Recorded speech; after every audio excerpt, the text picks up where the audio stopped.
This is the Prime B450M-A2 motherboard by Asus, and I just want to go over quick features of this because I've used this motherboard in the past and I can say it's one of my favorite ones, or one of my favorite go-tos for someone who is beginning to build a motherboard. So inside the box you will receive the motherboard.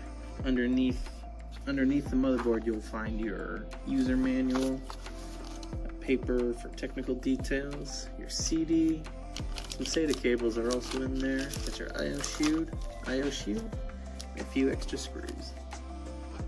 If you're planning to use this motherboard with integrated graphics, over here on the side, what we have are a VGA, DVI, and HDMI, but if you're planning to use this with a graphics card, then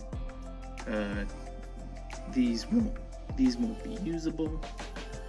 We have 6 USBs, 2 of them 3.0, 4 of them 2.0, Ethernet, and your different audio jacks. One of my favorite things about this keyboard is it has room for the SSD that can plug in directly to the motherboard, giving you a little extra speed.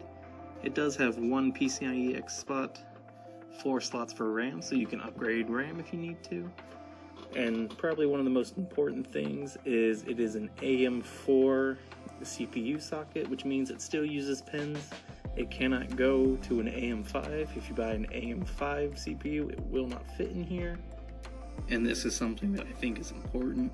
Within the user guide, it lets you know that if you are only using 2 RAMs, like I will for this build, it recommends putting them in the A2 and the B2 RAM slots, which are the light gray ones, not the black. Besides that, this has been one of my favorite boards to go to when building a PC for work.